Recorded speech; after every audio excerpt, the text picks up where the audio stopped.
All right, welcome to Rooted in Progress, y'all. Y'all know it's hard out there when we're talking about the cost of living, food, gas prices, necessities. So in today's Rooted in Progress episode, we have an expert here to share some tips on how to gain wealth and success. Rooted in Progress starts now.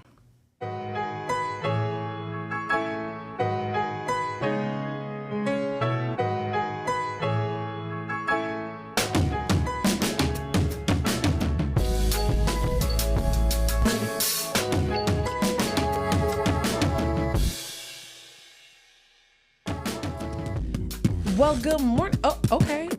So we starting with a beat on this Thursday, period. What's up, y'all? Come on into the Rooted in Progress Dream Center with your favorite hosts, Deanne King and Terrence Middlebrooks. How you doing, friend? Hey, I'm doing fantastic, Deanne. Excuse me, Deanne, for this. What in the world? Well, for this time of year that we're in, you know, it's just that don't mean you gotta mispronounce your my name. I know, my bad. It's better than Dion, right? It is. Yeah, let's not even. We're not gonna go back to that episode. We're not gonna go down that road. Yeah, the road we are gonna go on is a rough one. Okay, because when we wake up these days, I feel like, do you ever think about how much money you spend in a day? And then you try not to spend it? Now, does that include me pulling up at the gas station? Everything. Oh my gosh, yes.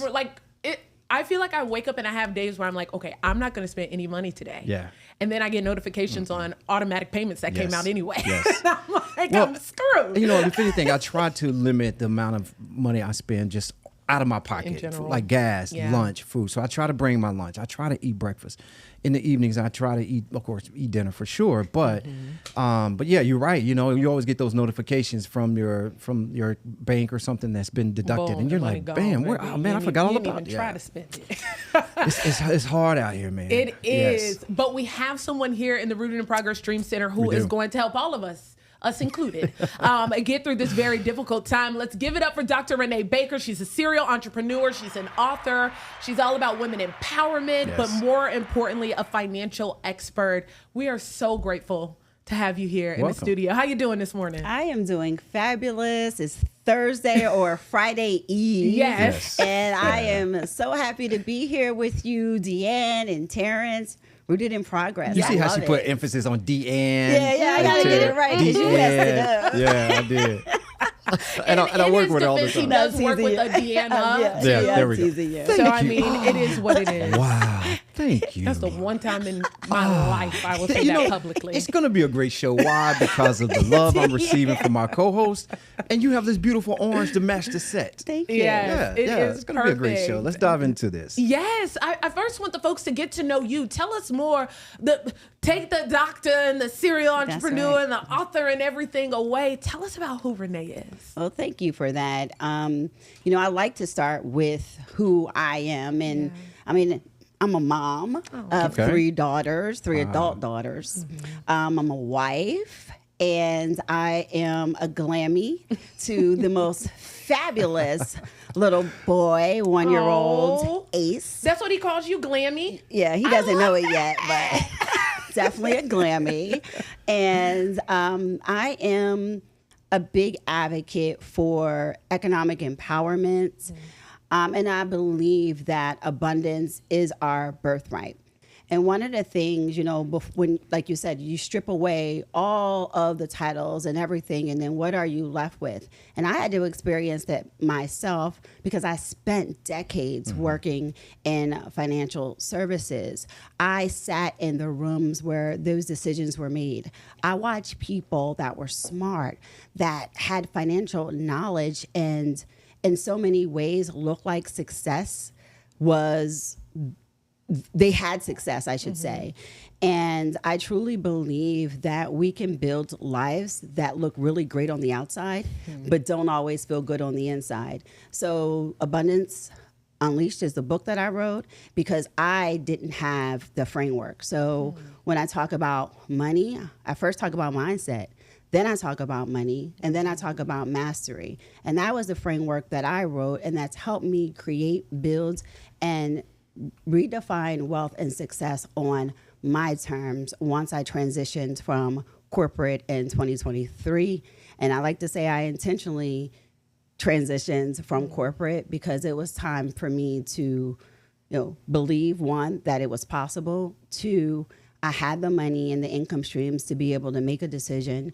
And then 3, we all need to have something that we master, something that has our name on it that no one can take from us. Yeah. So at my core, these are my core beliefs, but that's who I am. If you catch me on a random day, you don't know what I do, it's really who I am. Right, right. Now let's take it back a little bit. Growing up, did you have that stability? Did your parents set you up with some type of allowance or savings account or? Well, we definitely did not have an allowance. Yeah, okay, all right. So what I'll say is I'm from a small town in southern New Jersey. So, very small town. We did not talk about money. Everything that I always heard about money was, one, I heard that it didn't grow on trees, and we had a lot of trees in my town. And I was like, well, I'm not going to find money here. And I also realized that everything I saw on TV was about money. So lifestyles of the rich and famous. So I saw that people had it. It just wasn't a real big part of our lives and our conversations. It was, I love my parents, and we were born with love, but there was like a scarcity mindset that I didn't know was the case at the time, because I dreamed big, right? And I used to say, well, why are we doing this? And I would say my first money challenge was realizing that I would question whether or not, I asked a lot of questions, I still do. Do we have a money problem or income problem? And I used to frame it as like, what do you mean you don't have it? Just go make more money. And then my mom would say, well, money doesn't grow on trees. And I'm like, well, where's it at? Go find it. Where can we get it from? Yeah, where are we getting it from? So no, it wasn't a conversation until I left to go to college, and I majored in finance at Where'd you go? Rutgers University. Okay. I like to say the Ivy League of New Jersey. Okay. I know you're there, Princeton, but Rutgers University. So that's where you went, you obtained your degree. And I think like when we talk about those conversations that happen at early ages when it comes to finances, they are missing, especially when you break down what the home looks like, especially in Black homes and Black and brown homes. We're not having open conversations and open dialogue about wealth, about how to obtain it.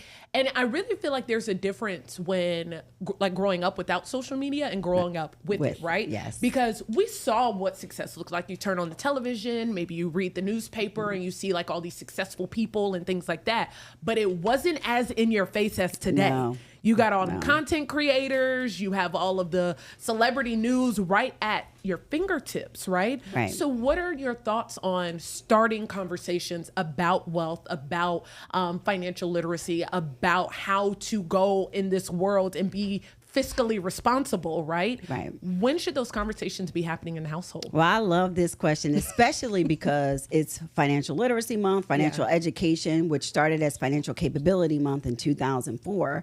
But I started those conversations with my own children around the table. We called it Finance Fridays. And I started with them very young. Oftentimes you'll hear, well, they're little, but you can teach money lessons in different ways when they're children. So I started that conversation early, very transparent about money, very transparent about responsibility. So we covered budgeting. So if they wanted to do something, okay, let's put together a budget.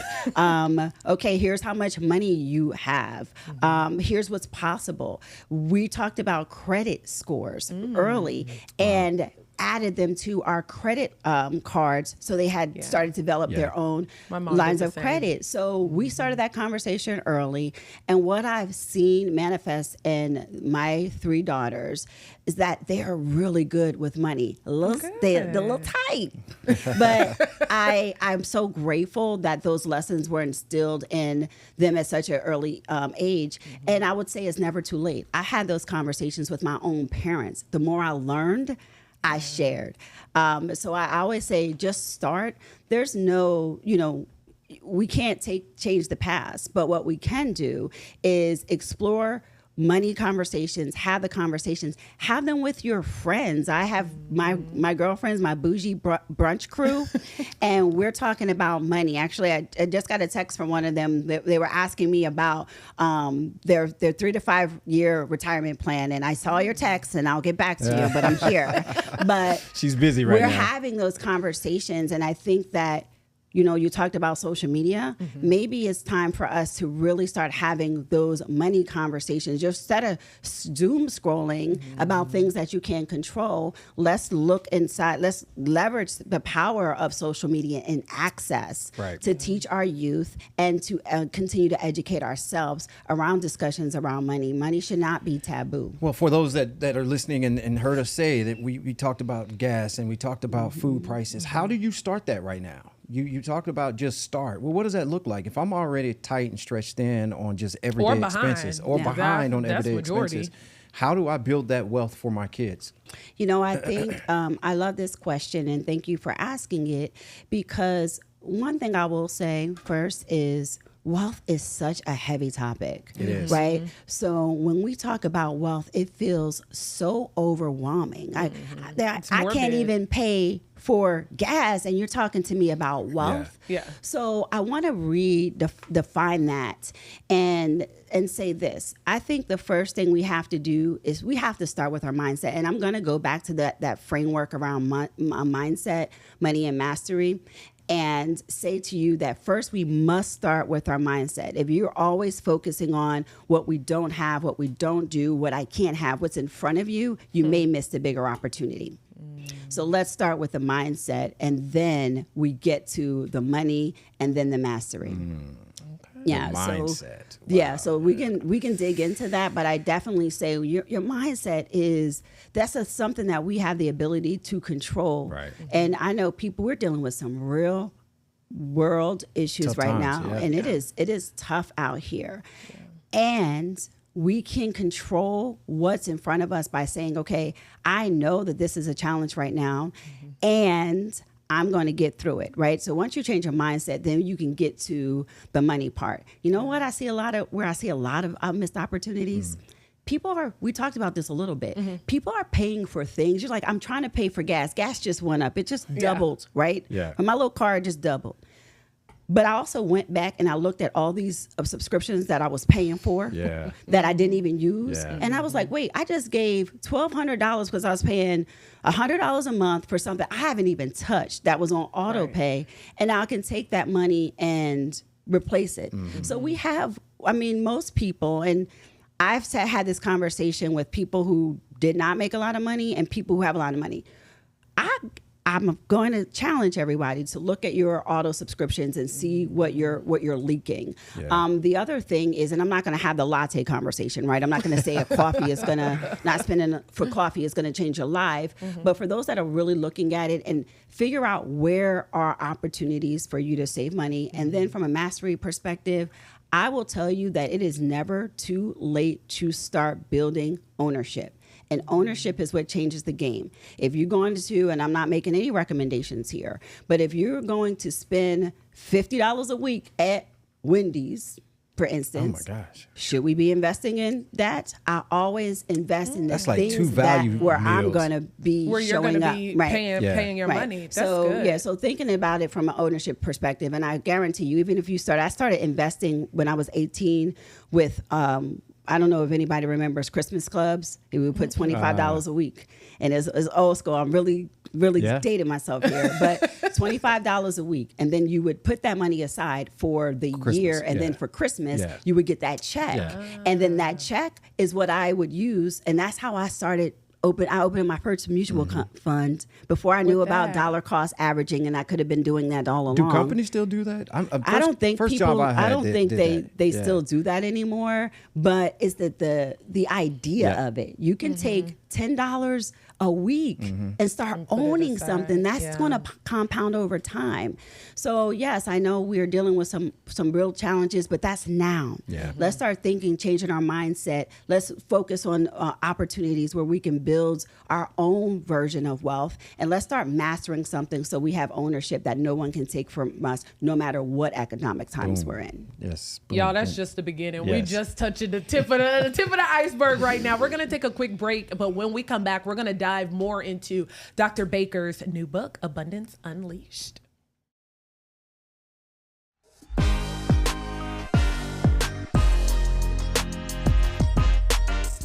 All right, welcome back into the Rooted in Progress Stream Center. What's wrong, Naisha? The pilot had to the step away a brakes little are bit. real quick. Real quick. We appreciate everybody who is joining us live. Right now, we have Dr. Renée Baker in the building, serial entrepreneur and author, a financial expert, here to truly help everybody redefine what wellness and success and wealth actually looks like. We were just talking about your book, Abundance Unleashed. If y'all have not gotten this book, where can the folks get it? Oh, so go to my website, reneebaker.com. It's also on Amazon and soon to be distributed in a bookstore by you. So, and libraries, because I also believe that access is important because everyone should have information, even if they can't buy the book. What was the driving force behind writing this book? So one thing is the overall idea of abundance, right? When you think about it, sometimes people had this, well, I would say I had this idea that abundance was this kind of woo topic and it was something that was unattainable. And then I really started to break down what was truly abundant. So I mentioned that I had a wonderful career. I had the titles, I had the licenses, I had the visibility and the access. But there was still something inside of me that was not complete, right? So I always say with the 3 pillars, a mindset, money, and mastery, I had the mindset, I believed what was possible, I was making the money, but then there was a piece of me that did not have the mastery. There was a lack of ownership. And I always say abundance is like a 3-legged stool. If you're missing an aspect of it, it won't work, right? So in order for us to unleash that, we have to have all 3 components. You have to believe in what's possible when it comes to your mindset. You have to think about how am I going to get to the money or follow the money? And then we have mastery. What are we owning? What is the one thing that no one can take from us? And having been in that career, I went through significant personal losses. I went through my own health challenges. And I realized that redefining wealth and success looked very differently when I was building a life that I lived and loved because I followed my own framework. Right. And I will tell you that I didn't write this book from the mountaintop. I wrote this book from the valley as I was going through the changes that in the transitions in my life that made me whole. And I journaled my entire career. So I spent about 3 decades in corporate. And I journaled, and as I was going through my health journey, I was going back and I was saying, man, if I'm not going to be here, this sounds a little bit morbid, but if I'm not going to be here, here's just stories that I want people to know because I sure as heck wish somebody told me. And the reality is it was not the book what my publisher and I intended to write, but it was the book that I needed to write because when I'm hearing people, young people tell me the story and saying, yesterday I was with a mentee and she said, I am so grateful as I'm reading this book that I have this information because no one is having these real conversations. Wow. I'm talking to women that are in their 70s that have already had the careers and the retirement and they're still finding value in this conversation because they're seeing opportunities, one, to change their mindset about what retirement can look like for them, and 2, for money, multiple streams of income. There's money. Listen, we're in a world of 8 billion humans. There's money out here. How do we get to it? And then mastery. We are the captains of our own ship. We have to learn how to control the controllables, no matter what's going on in the world, no matter who is in this world. I'll just say it that way. And we have to be able to master ourselves and how we show up in the world. And that means what can I own that no one can take from me? Yeah. So there's so many different aspects of that, but that's why I wrote the book, Deanne, and that is when I say unleash it, unleash abundance in your own way because it's going to look different for all of us, and that's okay. Real quick, before we go to our second break, because time's flying, you mentioned that your book is for all ages. This is great. Why do you feel like there's a lack of financial literacy in schools, in elementary, middle, high schools? Well, I think it's less about the lack of access and more about the resources available. When I think about school teachers and I think about how much our education system puts on them. Teachers are, I mean, I give so much credit to those teachers and everything that they are encountering with the students today. And I'll tell you, I'm having those conversations with teachers. I'm very involved in community organizations where they're talking about financial literacy. And you're an educator yourself, and right? I have a certified financial educator instructor certification. And one of the things is it's really about, there's so many other things to focus on. Yeah. And where does financial education, it always ends up the one thing that people just don't have time for. Right. And that's why I believe community is a way to help bridge that gap, because the teachers are already handling so much. But I think that it's not a lack of information, because there's a lot of information out there. I do think that there's a lack of voices that meet people where they're at and have those conversations that are not intimidating. And that's another reason why I wrote the book. And that's another reason why I'm having these conversations out loud and meeting people where they're at, because I've been there as well. And I also recognize the third thing is people, if I don't know, I had a parent say, if I don't know what to do, how am I supposed to explain that and teach it? And that's another gap and another opportunity that we have to get to the parents, to have those kitchen table. These are kitchen table topics. Right. These are the conversations that we're having at the kitchen table with our family, or should be the conversations that we're having. So I want to help bridge that gap by meeting people where they're at and move them to those resources where that can help them. But if they're intimidated, no one wants to feel stupid, right? And if you're intimidated or you don't feel like you belong, you're not going to go. So I think that there's a lot of information out there. I've sat in those seats. I worked on Wall Street. I've worked in financial services for over 30 years. So there's a lot of misinformation out there as well. So I decided, you know what, it's time for me to show up and have these conversations that I had with my kids, that I have in community, that I have with my friends. And let's kind of start breaking down those barriers to access. Well, that's where you go in. You talked about having that shift in mindset. That's right. Once we get over the fear, that's when we can maybe sit down and start having the mindset to begin to save and invest. We're going to take a quick break, guys. We'll be right back. Don't go away.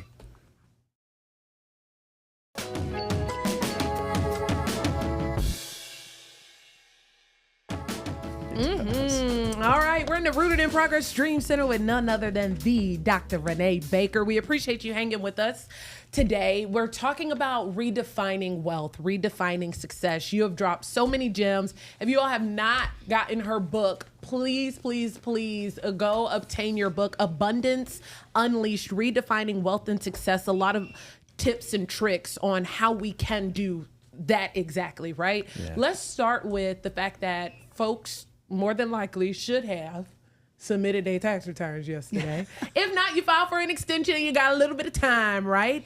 But I love what we were just talking about, how you were like, what folks do with that money matters. So let's talk about, maybe some people have filed their tax returns. They got a little bit of extra money coming in. What should be their first step? What should they do first? Well, I think that, first file your taxes. So let's get that done. And one of the things too that I want to mention is sometimes we think, well, we didn't make enough money to file taxes. So maybe you did, and you might be due for a refund. So there's a lot of services for that. But the one thing that I would say is look at where you could save this money, right? I mean, this is not the time to make it rain. This is not the time to go ball out and don't spend your return respectfully, right? On a belt, Not the belt. The belt, we all know. I'm not giving brands any free advertising, but we want to make sure that we're putting the money aside. And I have these conversations, and even if, do you know that most Americans don't even have $1,000 for an emergency savings fund, savings fund, emergency funding. So put money aside. We should all, at a minimum, put $1,000, right? And that's so empowering. When you get that first $1,000 and you leave it there, you set it and forget it. Don't, just set it and forget it. So put that money aside if you haven't done that. But I'm a big fan of saving and the benefit of compounding and putting that money away and letting the money make money for you. I always love the excitement when someone starts investing, and that's ownership too, right? Because, everyone is not going to be ready to invest in real estate and buy real estate, but you can invest in something that's going to give you the same sort of returns. And we're not making any promises here. This is a disclaimer. Right. But one of the things is to put that money away. If it's time, we can even start to have put money away, start investing in a mutual fund, start putting access into stocks. But the most important thing is to let's get really focused on savings. I like to go by the idea that I'm going to do the opposite of what everyone else is doing. So when everyone else is out here spending, I'm doubling, tripling down on saving. When everyone else is saving, I'm seeing those opportunities because I'm buying things on a discount. So that's the biggest thing, Terrence, is to get people to put that money away. Don't waste it. We consume. We're a world of consumers. I'm asking people to become a world of owners. In other words, get a hold of RBI. Is it RBI Groups? RBI Groups. Get in touch with RBI Groups. The that they can RBI help you Group. with those. Let's call the RBI Group. Call me, Renée Baker, and to have the conversations around where do you see the gaps. But this is not the time to. More than anything, if you are listening, for your listeners, and I hope this can resonate, please put money away. Please make sure you have money for a rainy day. Start with $1,000. Well, shoot, start with $25 and make your way there. I know times are hard, but it's not gonna get any easier if we're not preparing ourselves. Renée, we had a great time here in our studios with you. Tell folks how they can follow you, keep up with what you have going on. Thank you, Terrence. And I'm so grateful to have been here today. What I would say is, go to reneebaker.com. All the information is there. I am on all social media platforms at It's Renée Baker. And my company is the RBI Group. So the RBIgroup.com. And I'm having these conversations with the wealth managers, the asset managers, the financial advisors who are helping people redefine wealth and prepare for it on their terms. So that's where you can find me, Terrence. Thank you. And real quick, 30 seconds or less. Okay. How do I get started? If someone's asking that question, who do we need to go to? A financial advisor? Do I just walk into a bank or my bank? Is that the route to take? Well, I would say the first thing is, depending on your situation, is just get that first, start savings. Just start saving. Okay. So walk into that bank. Let's get away from this check cashing places. Let's walk into a bank and start saving. The second thing, when you're ready, have that initial conversation with the financial advisor. A lot of people think that, oh no, I can't go to a financial advisor because I don't have enough money. There's a financial advisor for everyone. Yes. So you don't have to know it all. Just let somebody else help you through it. And there are resources that, we can provide if you go to the website to help you identify what's important. That's real good. That was one of the first steps I made was actually hiring a financial advisor, and you'll see a lot start to change and move and shift when you have someone where you can bounce ideas off of and get insight. Because, baby, we don't know everything. I bought my first house, and my neighbor was a financial advisor. See? And he used to come knock on my door all the time. This is when I was having my first child and all that. And I was just like, man, who is this guy? Get out of here. Finally, we sat down with him. Let them help you. Because like I said, it goes back to the beginning. I know we got to wrap. It goes back to the beginning of our conversation was like, we grew up in a household. Baby, we don't talk about money. No, not at all. You keep this in this house. That's and right. You don't Nobody's share. business. You don't share your business. So you mean to tell me I'm about to sit here and talk about my finances with somebody? That's a barrier. But you said it, but that's the barrier. Like, we don't want nobody in our business. Black Americans are the ones that are the least likely to invest. Please, ownership. The billionaires that are happening, they're owners first, not just consumers. But you're right, Deanne. There's the Thank gem. you, Terrence. Dr. Renée Baker. Make sure you follow her on all social media platforms at It's Renée Baker. And Abundance Unleashed, her book, is available and out now to get all of the tips and tricks that you all need. I done got me a word today. I'm about to go dive into this, man. I thought you were about to say you were about to go save. I was like, look at Terrence on his way. On his way to redefining wealth. All right, y'all. Thanks for hanging with us this morning. We are live every Thursday on the WFLA Facebook page and the WFLA app at 9:30 in the morning. You're not going to bring up the graphic? They done reconfigured this whole thing. So you guys know what we look like and you know where to find us. Make sure you follow Rooted in Progress on all streaming platforms and on all social media outlets as well. We love y'all. Stay rooted. Stay rooted, folks.